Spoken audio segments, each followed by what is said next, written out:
Good evening, Bruins. My name is Monica Lee, and I'm the Director of Regional Networks with UCLA Alumni Affairs.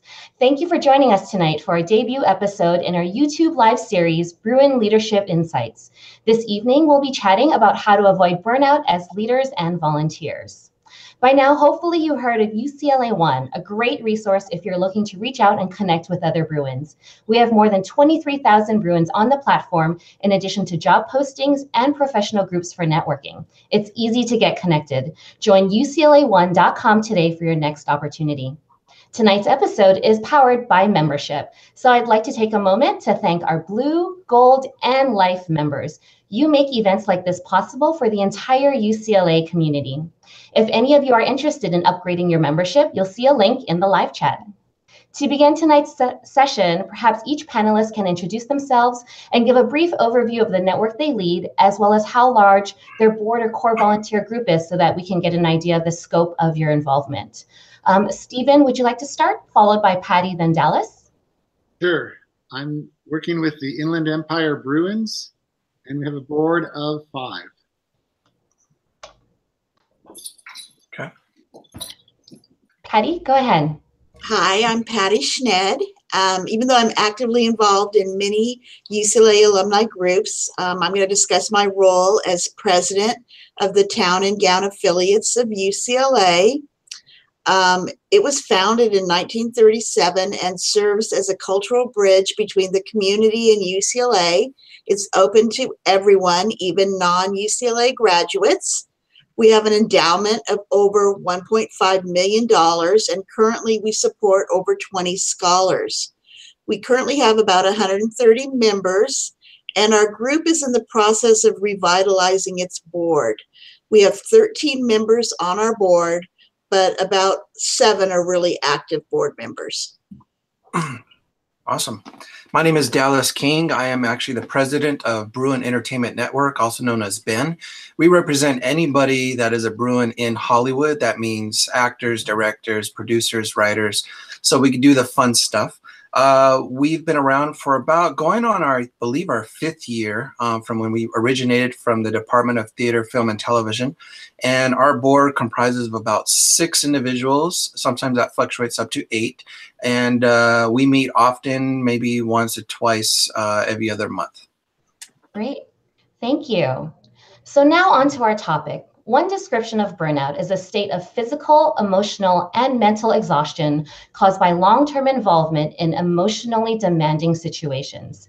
So in addition to the part that exhaustion plays, there's also a sense of commitment that is at its core. Anyone can be exhausted, but what's so notable about burnout is that it mainly strikes people who are highly committed to their work. Essentially, you can only burn out if you've been a light in the first place. Patty, how would you describe burnout? Oh, wow. Your description is so much better than mine.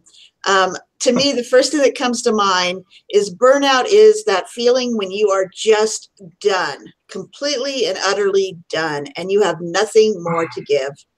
Yeah. Stephen, what do you think? I think burnout happens when for myself, when I'm working on something and I'm not getting results. So it's very frustrating to devote time and find that things aren't progressing. Right, absolutely. And Stephen, as a volunteer on 2 alumni networks, have you experienced burnout, and what sort of resources or strategies did you find to prevent or recover from burnout? The other network I'm on is Lambda Alumni for LGBTQ plus alumni, and with the Inland Empire. I have experienced burnout, or I've avoided burnout when I've felt it coming on. If I've been working on a project and either my ideas aren't being listened to, or I don't think my contributions are helpful, then I simply find a different project. So before I get burnt out, I back out. Yeah, that's great. Dallas, would you like to add to that?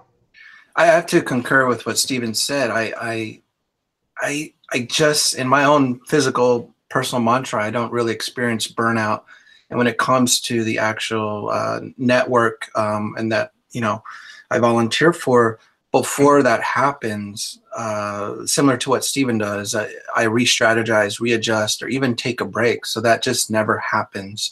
However, I have seen some of my other board members hit burnout. And that's really, I think for them, it's to the point where the volunteer starts to encroach so much on their personal and their professional lives. That's when they get burned out and they have to make a choice. And that choice always 100% is going to go with my career and professional. And it's really tough to see that someone go through that. And they're making the right choice. There's not too much I can say besides, why don't you take a 6-month break and revisit us when you've gotten both feet on the ground and go from there. But, you know, time and time again, they're always going to side with the professional and their personal, of course. Right. Absolutely. No, that's an excellent point. To effectively prevent burnout, a few strategies are often suggested. One is to empower your volunteers. When volunteers disengage, it leaves their leaders to push the network forward alone. Stephen, has your board expressed burnout overall? And if so, how do you work together to get through that? Well, we recognize that some board members need to take a leave, like Dallas said. So one way to make sure that it's not too much effort for one person, we expand our board. Lambda has a board of 9 right now, but we had been a board of 5 for a long time. It wasn't the same 5. There was always 1 or 2 who kept coming in and then leaving, either because of work or other commitments. So we decided, you know, we really need to change our structure so that people aren't coming and going so quickly. So we did a big recruitment effort. We built up to 9 board members on Lambda, and that seems to be helping. For the Inland Empire Bruins, we've had a pretty stable board. We were actually 7 really good volunteers. We recently lost our president, so if anyone wants the president of Inland Empire, know that that's open. Nice little plug there, Stephen. A volunteer. I mean, to be president of a whole empire, I mean, let's go. I think it's emperor. Patty, as you are repositioning UCLA's Town and Gown network, do you have thoughts about helping your volunteers feel that the network is theirs too, to strengthen their investment and participate in carrying the water? Absolutely. When I joined our group, as I mentioned, the old board was totally burned out and just didn't really want to be involved. And so as membership chairman, I helped to recruit and triple the membership base. And from there, we've been actively recruiting new board members. And as I mentioned, we have about 7 who are now very active. So our new board, which is great, has new ideas, but you know, there's still problems where you butt heads with some of the older board members who are resistant to change. So we try to mix things up, meeting days and times to appeal to all so that the change is gradual. Also, we value, the board members who were previously there. So even though they've stepped back, we ask them to serve as a director advisor capacity. They're not really active, but we don't want them to feel disengaged. And so we want to value them and show that they still have ways to contribute and remain involved in the organization. Right, absolutely. That's great. Dallas, would you like to add to that? Well, I mean, those are great points across the board. We started very large with our board. I mean, I think at one moment we had like 25 board members, and it was really frustrating for over a year. And obviously that number did dwindle down, but we found that having too many board members was actually hurting our progress. There's just too many cooks in the kitchen and nothing could get done. I mean, at one point we literally had 2 presidents. I was a co-president with somebody else. And I guess what that meant is that we worked together, etc. And it sounded good in theory, but at the end of the day, too much cooks in the kitchen just didn't work. So we found less is actually better. And we've always consistently never went below having less than 5 board members, maybe as many as 8. And there's always going to be kind of fringe board members, you know, the one or two that they're not always there, but they are there, especially when it comes to day of type of action. You can always depend upon them. So you have to gauge, I think, across your board about who's going to give more on the day of versus who's going to give more leading up to it. And I think it fluctuates. And I think what you can do as a president is you can check in with the board. When we have our monthly meetings via Google Hangout, I actually ask to check in with people. What are you working on? What are you doing? Because if I can sense that someone's stressed, what I'm not going to do is throw a whole bunch of work on your lap. If I know economically you're going through tough times, well, I'm not going to ask you to, you know, change your focus and volunteer on us. However, when I hear that somebody just got off a project and they're relaxing and chilling, I'm going to give them the work, etc. So I think getting a pulse for your board members is extremely important, and to not just be I guess just focus on yourself. And that's the really, I think, difficult part as a president and leader of group, is that there's no one really checking in with you. So you got to be really good about your own self check-in. And the worst thing you can do is hide it and mask it over and suffer. Rather, why don't you let the group know? So I let them know how much I'm doing, so they understand that, you know, Dallas is really, you know, making a huge effort to be here because he's got 10 times things going on, but he's still able to do it. And hopefully that almost acts as a little bit of encouragement and inspiration, that I always felt that it's kind of like being in a relationship. If you want to be with someone, you'll make the time. No one is ever too busy. Maybe if you're like trying to figure out how to get to Mars on a spacecraft, you're busy, but no one's ever too busy. If you want to be with someone, you'll make the time. You know, I just wanted to add, what's really important in our group is we have such a big age range that, like for you, you can do Google Hangouts. We have a lot of people who were previous members who don't even have email. Yeah. So we have board members who range in all ages, because some still like that old-fashioned pick up the phone and call people, and others of us focus more on trying to transition to, you know, new media, where we're, believe it or not, their version of new media is Facebook. So we just have a lot of going on. So our board, in that respect, it helps prevent burnout because so many people can do different tasks. Right. And what I love about all of your answers is that there's a really great sensitivity to the volunteers' needs that I think helps really make the group stronger. And actually, Dallas, you sort of touched upon another strategy that a lot of people bring up, is making your well-being a priority. Being a volunteer leader can be very time consuming, but taking care of yourself properly will help you push through and prevent burnout. Dallas, I know that you're running your own film company, you're a professor, you're a volunteer leader. Mm-hmm. How do you make time for your well-being? There's this little technology, it's called a calendar. And you just, one of the things I do is I economize my mind. So rather than stuff everything in, and my mind is only like 2 gigabytes big, right? It's already exceeded its maximum capacity. So I do rely on technology, like even this meeting today, I made sure I saved it way ahead of time. And I know that sounds so simple, but it's even the little things. If you just put your little things off of your mind and put them on your calendar of your phone to remind you, that leaves more room to focus on other things. Now, that's just my theory on economizing your mind.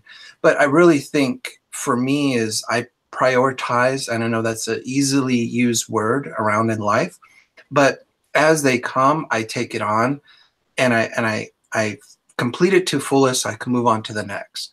And every week I have a to-do list to get through, and I just power through and get through. And I also have these little things, that these side projects or side things I want to do, but I don't allow myself to get through those and touch those until I prioritize what I'm doing.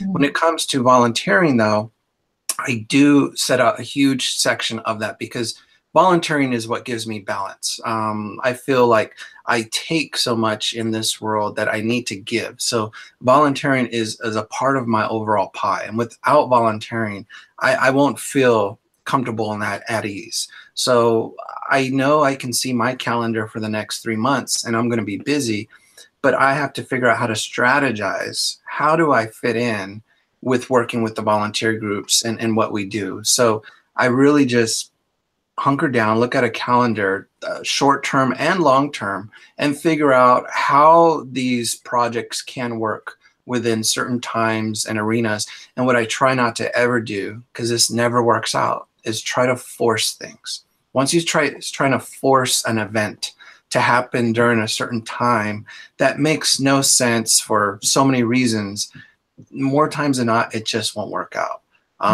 And there's been times within our group where, you know, we had a location fell out from under us last minute, or we had the fires of Bel Air happen on the night of our huge, largest event. And, you know, we had to make the choice to not do it. And that was based because if we just force it, it's just not going to work out for a lot of reasons. Yeah. I feel like we could get him an entirely different session on just how to organize events and troubleshoot. Yeah. Stephen, did you want to share your thoughts on how you balance being a volunteer leader and your well-being? Well, I think the calendar is a really good technology to use.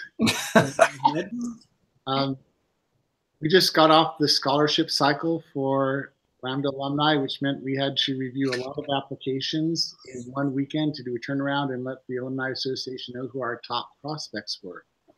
That meant coordinating the 8 volunteers who were doing the reading, collecting the scores, ranking them, and turning them in. There were some volunteers who couldn't adhere to the deadline, so we took their input and we're going to use it for our second round. So I think Dallas's point is really good. It's better to lose an event than lose a relationship. Yeah. Volunteers are so hard to get. And then once we get them, we need to retain them. So I think honoring their contributions, even if they aren't exactly what we want, is a good way to keep them. And also, it makes me less likely to burn out if I know I'm helping other people do well. That was beautifully said. Thank you, Stephen. We actually just have a great question that popped up on the live chat from Sandy. She asks, how do each of you manage your time and balance life, work, and volunteering? Are there any other specific tools that you use besides a calendar? I personally make lists besides a calendar. While I have it on my phone, I also have a handwritten list just in case my phone decides to cease functioning. Besides, being on a few groups of UCLA, I'm very active in other volunteer organizations. So I really do have to prioritize all my lists and what events I go to. Volunteering is my passion, so I don't burn out. However, I recently experienced a group that I was involved in where they just didn't seem to value my willingness to serve.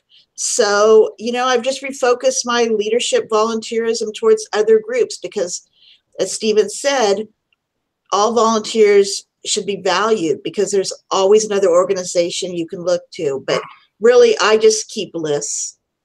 Yeah, I agree with what she's saying. It's if you don't belong, don't stay long. So I think one of the tools that I use is being able to say no is a huge thing, because I think, when people see that you can give so much, you're going to be asked to do a lot in other realms too. And it's being able to say no is extremely hard, is extremely important, but also being able to walk away from anything that is taking your time and your energy, but it's not being reciprocated. And so I think that's a great example of one of the many strong personal tools that you can do to help keep that balance. And Stephen, did you want to add anything to that? I don't want to minimize the importance of saying no. I think that's a really good point. When Lambda only had 4 people on the board, I was scholarship chair and fundraising because those seem to go together. giving out money and you're raising money. Yeah. I was a terrible fundraising chair. I was not good at it, but there was no one else stepping up. So I stepped up and did almost nothing in terms of fundraising. I participated in the Sparks campaign and did whatever the Alumni Association recommended, but I was not effective because it wasn't a passion. So that ability to say no is really helpful. Stephen, I think you bring up an excellent point that actually goes into another strategy that people have mentioned about working with purpose. Rediscovering your purpose can go a long way towards helping you avoid burnout and keeping stress at bay.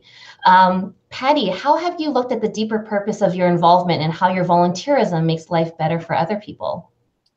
Well, with respect to our group, we looked at our purpose, which primarily is to provide scholarship.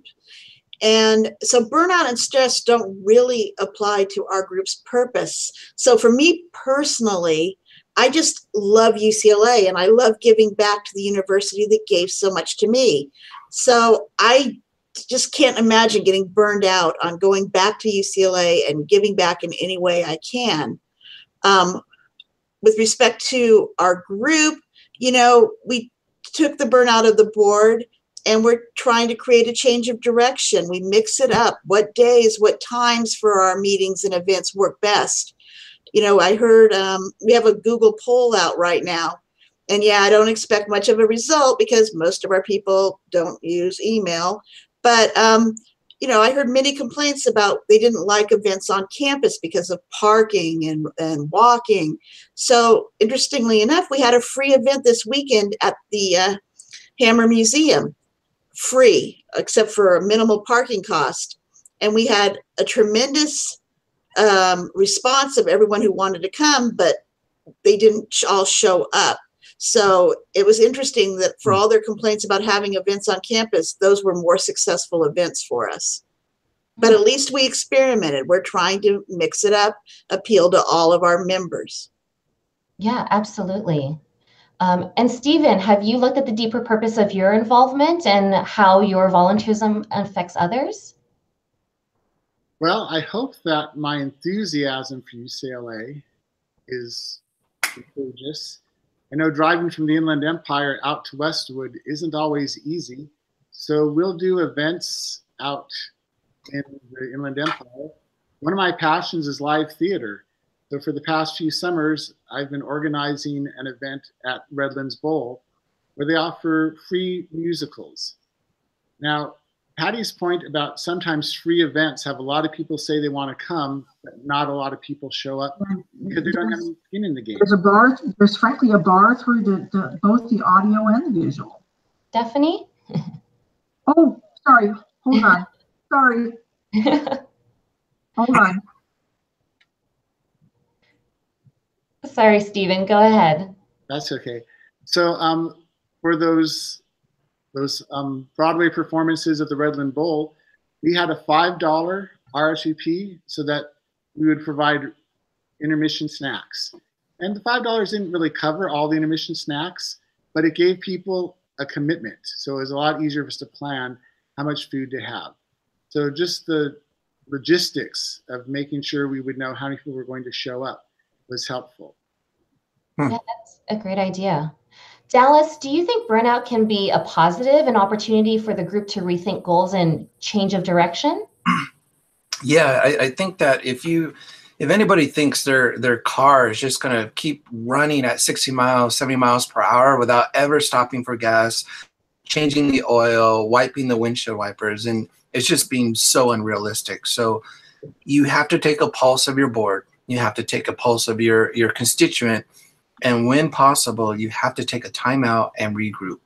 Regroup, re-strategize, rethink. Because, you know, we started, I think, in 2014, but it's 2018 now. Things have changed. You know, the strategy right now that we're rethinking is Facebook has changed. Before, Facebook was very, very useful for us, but the algorithms have changed where Facebook is not as efficient anymore. And we're not able to reach a broader group that we used to before. And so we have to re-strategize and rethink, how do we get in touch with people and what is the best way? Could it be people are reverting to email? Could it be direct text messages now? I mean, we're rethinking on how to do that. So we're only able to do that by taking time in the down season to do that. And then another thing is to spread out your events or spread out your calendar so that you have moments of rest and pause for your volunteers. For those that are, you know, I agree with Patty. Volunteering is a passion of mine. Like, it is not work. This is play. My work is my play. People always ask, like, how do you balance work? I'm like, I don't work. All I do is I play. And volunteering is a part of that. This is a passion. You don't have to pay me to do this, and I don't get paid to do it. I just love doing it. But I also can't expect that with the other board members. But what I can do is give them moments of rest and pause so they can re-strategize and focus on their careers, on their personal lives. And then when everyone's taken a deep breath, we licked our wounds or whatnot, then we can start focusing on the new thing. And I've learned not to beat yourself up or let the board beat themselves up if we're not doing an event every month or every other month. Sometimes once a quarter, and make it special and unique and cool is enough. But one thing that we do strive for is consistency. I think too many groups have fallen off to not exist because they let too much time go by and not do something. And here's the cool thing. It doesn't have to be huge. It could be small. It could be something that's free. But long as you're consistent in doing something and people can see that it's alive and well, a network, I think that's, you know, really, really the less is more, but being more in quality than quantity. Those are fantastic points. We have an excellent question that just came in from Jennifer. She says, sometimes I feel burnout from an overwhelming amount of emails and message chains. What tips do you have for streamlining and simplifying communication among your board? Patty, would you like to try that one? Oh, that's so easy because, as I mentioned, half my board doesn't even use email. So we set it up at the beginning of the year, and we go dark over the summer. So basically, we have an event every month from September through May, and it's usually a luncheon or a dinner on campus. Our board meetings are always held before our events, like a half an hour to an hour before. So we don't need to have constant email communications throughout the whole board about what's going on. They all know to come to the meetings, whether they do or not, but they all know. And the person that I have most direct communication with is our treasurer, and our membership chairman, because those are the three of us are the most important board positions in our organization. So it works for us. You know, to add to Patty, something that's worked for us is that we do signature annual events. And so everyone knows that the little events can happen and spring up, but it's our annual events. So because it's annual, people already know it's going to happen.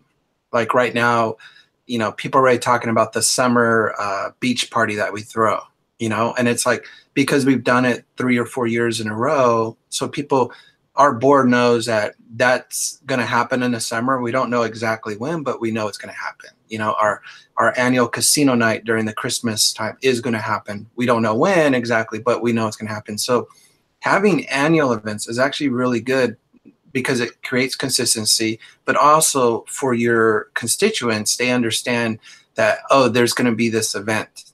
They don't know when it's happening. It hasn't been reported out, but it will happen. So that's just another thing to add to what Patty was saying. And then to answer Jennifer's question about message chains. Oh my gosh. Oh, that's tough. I just star everything that's really important that I need to come back to. I think not forgetting, but just taking a moment of your day. It could be 30 minutes just to focus on putting the keyword in the search and everything comes up and making sure that you don't miss everything. I think that's valuably important. And Stephen, would you like to add to that? I wish I had a good answer on how to deal with overwhelming emails, because it's an issue that I deal with too. It's usually who is it from, who's the subject line. I try to look at those. I have a really rigorous email filing system where I throw away hardly any emails just in case I need to go back and archive and look at an idea. So I don't have any advice for that. I do want to reiterate what Patty and Dallas said about having those annual events or those regular events. For the Inland Empire, we know that we're going to be doing our send-off in July. We know we're going to be doing our wine tour in October. We know we're going to be working on scholarships in March. So we don't have to reinvent the activity wheel every year. And it gives our membership something to look forward to. Like for us, it's always the second Thursday of every month. Everyone knows that's when our lunch or dinner event is. Yeah, I think there's something to be said about doing long-term planning, as well as a few of you have mentioned already. At the Alumni Association, we appreciate and recognize your efforts as volunteers and that you all have day jobs. What can we do as staff to help you and your board avoid burnout, and what rewards and incentives would be meaningful to you? Patty, could you speak to that? Well, you know that I work full-time and I am involved in many volunteer organizations, and I absolutely love all the support that UCLA Alumni Association has given our group. They are my mentors. They are consultants. They strategize with me. The staff helps me by sending out email blasts to a wider group. They come to our events. If I forget to bring name tags, sometimes they'll bring them down for me. I just adore everything you all do to help our group. Thank you so much, Patty. Dallas, did you want to add any sort of suggestions for rewards incentives that you think would be meaningful? Well, I think after that great advertisement by Patty, someone needs to pay this girl. Patty, your check is coming in the mail right away. I mean, could I just say exactly what you just said? That's amazing. I agree. I really think, the Alumni Association helps foster and really, it's just, they understand that as volunteers, and knowing that we have, I guess, quote unquote, day jobs, doing this is really challenging. It's not hard, it's just challenging, meaning we have to figure it out. And I think the Alumni Association is just really good about supporting that challenge by filling in the gaps of, like, not so much what can we do, but also asking the questions, what are you doing? And offering ideas, offering ways to help. And a lot of times it's so amazing. They're raising their hand to help on the little things. And it's those little things. You're so focused on the big things, but it's those little things of connective tissues that you don't realize that will just make your day easy. So Patty, like what you're saying, the day of events, they're making prints, and printing is just like a thorn in your side, and it's so easy, but it's the last thing you're thinking about when you run out. Where the Alumni Association is handling that, bringing the little things, and that just helps so much. I always appreciate when the board, the Alumni Association is bringing volunteers from their own side to help on check-ins and stuff like that. I think that's just the coolest thing. That's not in things that we expected or that we asked for, but that's something that they're bringing to help, knowing that we only have so many board members that are going to be able to help and work the event, and they really help to suffice that. Oh, we're glad to hear that. Stephen, do you have any recommendations for what we as staff members can help you and your board with to avoid burnout? Well, it's nice to get the little tokens when we come to volunteer with the JWAC, the little stickers or the buttons or the pens that say UCLA Alumni Association. I take those back to my classroom and show my students, oh, look, UCLA is supporting activities again. One of the best resources that the Alumni Association provides is letting us know what other organizations are doing. So Allison Beckman, when she works with the Inland Empire Regional Group, she'll let us know, well, this is an activity that worked for another group if we're struggling to come up with an idea. Or the sign-in table. That's really important to have volunteers from the Alumni Association there, because we might forget that there are new faces that we want to contact again. So having that support from the Alumni Association is really helpful. Do you know that the Alumni Association for our group sends out this amazing thank you for coming email to everyone who comes to an event. It's a way to keep the members engaged.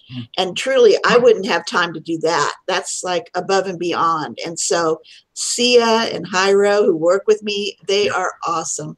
Yep. I agree that after event email is so important. And after an event, we're taxed. Our minds are so mentally, all right, now we got to switch on to our personal or professional lives.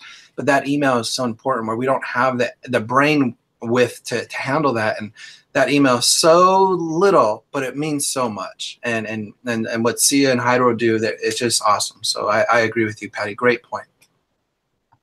And we are happy to do that. Please know that we are a resource for all of you as our Bruin leaders. We'll have some time to take a few questions from our audience, and we just received one from Sandy. Do you worry about your leadership sustainability? I know a few of you talked about the importance of recruitment and keeping volunteers engaged. What are your thoughts on that? That's the biggest, I think as a board, that's always going to be the biggest challenge because things fluctuate and things change. I recently had a board member that came on about 8 months ago, and they were super excited. I didn't need to come to them. They came to me. I want to get involved. How can I do this? And I was like, awesome. We'll give you a role. And I looked at him as somebody that I can nurture for over a year, potentially, so that maybe he could actually take over as president and I can step down in a lesser role. And so teaching and mentoring along the way. But unfortunately, life happens, career happens. And, when you have to move out of town or something, it changes everything. And so that happens. And there was a moment there where I was really not down, but I was like perplexed about, all that time, but we ended up here. But then I re-strategized and I went to the group and I was like, hey guys, you guys are all awesome. We did our last event. We kicked ass in it. Excuse the language, but we're Bruins. And I was like, but I think we need to go out there and see if some new board members that want to come in to help us overall. So what we devised is to do potentially a social event, purely social, nothing substantive, just fun. But each of us were going to recruit 2 new people that we think that may want to volunteer. They may not have ever come to an event, but they may be at a good point in stability of their lives. They're Bruins through and through. And we're each going to bring 2. So if 5 of us bring in 2, that's 10 on top of whoever else comes. And what we're going to do is we're going to talk to them when they're there and making it kind of an organic recruitment to bring them out, even if we have to go pick them up ourselves and get in an Uber with them, etc. And each of us, we're going to go around to see about their encouragement, not force the issue and try to make it organic, but in weave it through within our own social event. And that was a way to how to counter that absence of stability and knowing it's just going to cycle through. The people that were there in the beginning are not here now, and that's just going to happen. But fresh new faces and people, that's the awesomest thing. And this is a second point is, with the board members, everyone has their strengths. And I focus just on their strengths of what people can bring. And I don't ask for too much more. One person has a great connection with corporations. And I hate to be taking what they just have, but they're really good about sponsorships. So that's all they're going to do. And that's all they're going to focus, because it's so easy for them because they do it every day. And one person is really good about organization. So we give them everything and they're going to type it up because they just love to do that. And that's just going to be their focus. So that was a big, huge thing about figuring out who's good at what and not asking them to do so much more. Yeah, those are great. Patty, I know you've done a phenomenal job with building your group. Would you like to speak to leadership sustainability? Well, turnover in boards is the most important way to keep a group moving forward. You don't want to have the same leadership in place year after year after year. And so our board, when I came on, over the course of a year, I brought in a few more board members. They're new. So we're still transitioning. And we do exactly what was just said. We walk around at the events, ask people if they'd like to just come to the board meetings and get them involved that way. I just recruit from our current membership base, and we make the tasks very simple. I don't want to overburden them. And that's how it's working for us so far. Great, thank you. So it's also been suggested to take breaks to refresh and recharge. How do you approach that, Stephen? Well, it's kind of difficult to do being involved with 2 alumni groups. So I'll take a break from Lambda to work on Inland Empire or vice versa. There are some slow times. August and September kind of slow. Usually the breaks are wrapping up an event or wrapping up an activity. So right now we're almost done with our scholarship process for Lambda. And then after that, we'll start ramping up for the Lavender graduation and honoring Ronnie Samlow for a special event. But usually the breaks I take are just like power naps. I'll take a weekend where I'm not working on anything for the Alumni Association. I'm doing something with my family, and that's the little break that I take. I do a lot of little breaks throughout the year rather than just a big one. No, that's a great idea. Patty, what do you do? It's very interesting. In all the volunteer organizations I belong to, summer is a downtime. No group that I belong to has activities over the summer. So you spend that, going on vacation, because many members are already on vacation, so we don't plan events. So I have 2 or 3 months of downtime right there. So you re-energize and you're ready to go when September turns around. And Dallas, would you like to add to that? Yeah, I have a cat. That's how I take my breaks, right, dude? I think having an animal actually really helps you take a break, a self-imposed break, because these guys got to eat. But apart from that, I besides going to Las Vegas pool parties, which is always a fun, great break to escape. I used to be a very big activist as a student, and I always want to say that the revolution doesn't ever sleep. So I don't know the idea about taking breaks or breathers, but I do allow myself to take time to step back and refocus on something for myself personally, is focusing on something artistic, building something and creating something, taking that break.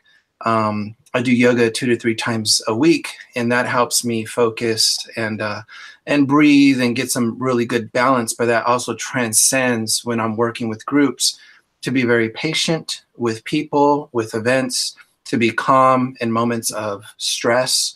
So I think taking a break is not just every 4 months I got to take a break. I think you almost have to practice it daily.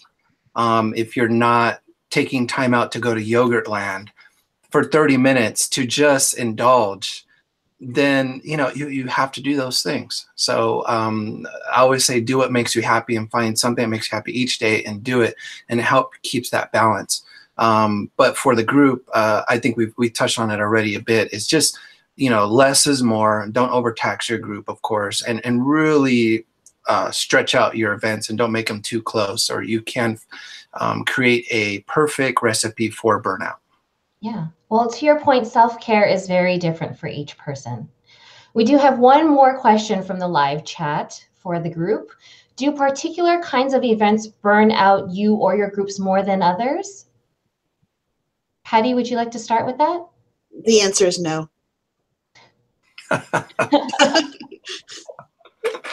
they're all, the answer was none no. of them are too burning out? No? Yeah, no, it doesn't matter what the event is. No. Stephen, what about you? We haven't done a big gala fundraiser for a while, and it's not causing burnout since it's the first one we've done in a long time. but it's certainly challenging. So to do big events that require lots of volunteers working together, lots of management, coordinating venues, volunteers, menus, publicity, those really big events, they can contribute to burnout because they're just such a challenge. Mm-hmm. But when they're done right, they're just so rewarding. Yeah, that's very true. Dallas, I know your group does a variety of events. What are your thoughts?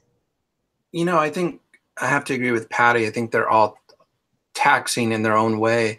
I think there's one thing that taxes everybody that we cannot escape, and it's actually the biggest challenge that I've faced in a group. Throwing the event, I think, is the easy part because it's going to happen on a certain day and time, and once it's over, it's over. I think it's all the work that leads up to it, and specifically the marketing. To ask your members to constantly publicize, like, post, share, tweet, whatever, it becomes very taxing because you actually have to take time out of your day to specifically do that. And nobody, unless you went to school for communications and marketing, is just a self-trained and guru of marketing. So I think it's the marketing that actually taxes us the most. And I often find that I'm cheering like a cheerleader on the sideline with my pom-poms, that every week I have to give a cheer, an email out, a text message to remind people to do that. And I really cringe when I do that, but I know how vital it is, because if the universe doesn't know that you're throwing an event, then no one's going to come.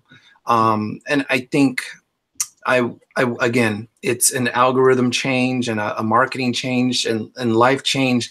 The marketing, if we could figure that out to make it way more easier across the groups for all the board, I think it would be a lot less taxing on my group per se, and I'm sure for other groups. You know, maybe we're going to try paint an airplane to go up into the sky with our banner. Maybe that'll get, you know, I'm open to try everything. And so my group, we're always looking for new suggestions on way to market to our people. Right. And to your point, it's also important to look at each volunteer's strengths too, to find out how they can best support your group's efforts. Mm-hmm. So everyone, I'm afraid that's all we have time for today. Thank you so much to our panelists, Dallas, Stephen, and Patty, for sharing your thoughts with us. To everyone watching, thank you for joining us and participating in our discussion. If you missed a portion of tonight's event or would like to share it with others, you can find the recording on our UCLA Alumni YouTube channel. Also, we want your thoughts and ideas for upcoming topics. Through your suggestions, we're able to create tailored programming, and we can't do that without your input. Our email address is regionalnetworks@alumni.ucla.edu. Thank you again to our Blue, Gold, and Life members. Events like Bruin Leadership Insights are powered by membership. Through your support, we're able to provide resources for all Bruins. Have a great day and go Bruins. Go Bruins.